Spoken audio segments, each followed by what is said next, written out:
Hey everyone, today we're learning all about how to ask questions in English. Most times when learners think of a question in English, they think of them in terms of grammar, as a formula, auxiliary verb and pronoun and main verb. If you find that useful, that's okay, but once you have mastered getting the structure of questions right and even have learned to break the rules like a pro, sometimes we don't say, "How are you doing?" We say, "How are you doing?" There's a whole other aspect that's also important for fluency. That is how you actually say it. In this lesson, we'll learn how to apply features of connected speech to our questions. Connected speech is how we cut and connect our words so that we can make our speech flow more naturally. To illustrate this, I'll say this sentence first without connected speech and then with connected speech. I went on a trip with a friend of mine. I went on a trip with a friend of mine. The second time I said it, I applied linking. I said went on a and friend of. Also, not every syllable is stressed, some are unstressed. I didn't say friend of mine, I said friend of mine. By the way, if you're new here, we make lessons every week to help you understand fast-speaking natives, to be understood by anyone and to connect to the world. Just like Sean, who says that our channel has helped him improve a lot over the past year. So if you want to improve your English, be sure to hit that subscribe button and the bell down below so that you don't miss any of our new lessons. Practice is the most important thing for mastering connected speech. But along with actually practicing, you also need to open your ears and start listening to these features of how we speak.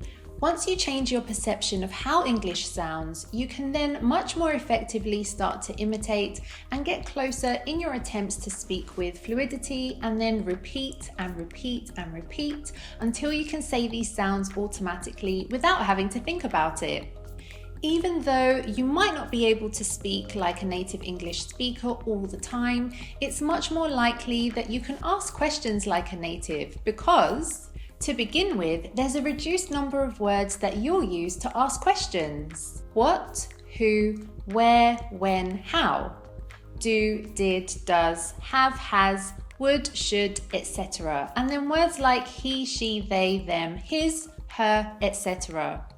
You can combine these and a few other words into a wide variety of different questions with different tenses. Another benefit of improving your ability to ask questions like a native is that it will have a positive effect on your conversation skills, because questions are what keeps a conversation rolling along. Also, your listening will improve. Have you ever been asked a question and you didn't understand what the other person said? Well, this is a good place to start to bring a solution to that. In this lesson, we'll take a look at a list of some of the most common questions. I'll also bring Ethan along so that you can also hear how he pronounces them, which may be different from the way that I say these questions. Before we start practicing, keep in mind that stress plays a big part in the mastering of questions. We've actually created a lesson where I explain what stress is in this lesson. For now, just focus on mimicking. Also, accept the fact that some words will sound quite different to the way you think they should sound. For example, in context, have might be pronounced as of or even just a. This is what we call reduction. We usually reduce vowel sounds to schwa, which is that sound I mentioned before. Sometimes we even drop these vowel sounds. In this same way, consonant sounds are dropped or not fully articulated. For example, and becomes an or even just n. Let's get to our first question. What do you want to do? If you say this without connected speech, this question will sound something like, what do you want to do? That's probably how you pronounced it when you were just starting to learn. But then you realize that's not actually how you're supposed to speak. You should say, what do you want to do? So first, these two words get softened. What do you want to do? The T in what isn't fully finalized, so you won't hear it as a true T as in what, rather you'll hear this word as what. So if we drop the T altogether, we say, what do you? What do you want to do? The next feature of connected speech present in this question is saying this as wanna. What do you want to do? Altogether, I say it like, what do you want to do? It's also possible to turn these two into one single syllable. What do you want to do? Ethan, who's from the US, says it like this. What do you want to do? To develop even more in your understanding of fast-speaking natives, I highly recommend our Real Life Native Immersion course. This course will take you on a 41-week real-life adventure of the English language, each week exploring a different topic connected to our goal to help you understand and use real native English and make it a permanent part of your life in a way that is fun, natural, and convenient. And did you know you can try it for free with our 3 mini lessons? All you have to do is click up here or down in the description box below to learn more and sign up now. Now, on to the next question. What does he do? You'll often hear this as, what does he do? Like in our previous question, what sounds like what with a true T? Or it's even completely dropped. What does he do? And did you notice I didn't say he, I said E. This is the reduction I mentioned before. Altogether, this is, what does he do? Ethan would say it like this. What does he do? Where did they go? With connected speech, you could say this question as, where did they go? Because I'm British, I don't say where with a clear R. I say this word in isolation as where. In American English, they say where, so you actually hear the R sound at the end. Oftentimes, when there's a D before a TH sound, the TH sounds like a D. This is called assimilation. So this would sound like, where did they go? Ethan, how would you say this? Where'd they go? If you'd like to learn more about the features of connected speech, I highly recommend you watch this lesson I made where you'll learn about intrusion, linking, elision, and more. So you can click up here or down in the description box below to watch it next. When are you going to go? The linking takes place between when and are. When are. When are you going to go?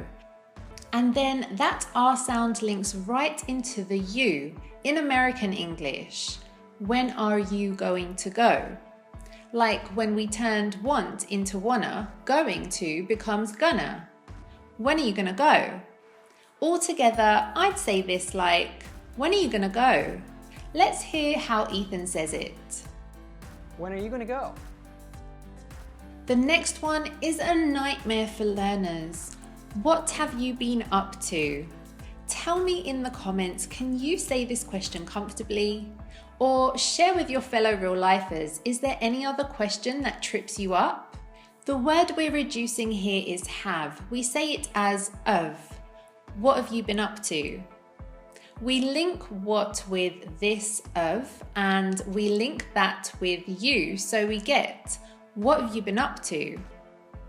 Then make sure you link the other words, been up to. What have you been up to? Altogether, I say, what have you been up to? And Ethan says this as, what have you been up to? Up to this point, we've used a few different words and we've combined them into different types of questions. Now we're going to do something different. I'll say a question without connected speech, then I'll give you a few seconds to say how you think this sentence is said with connected speech.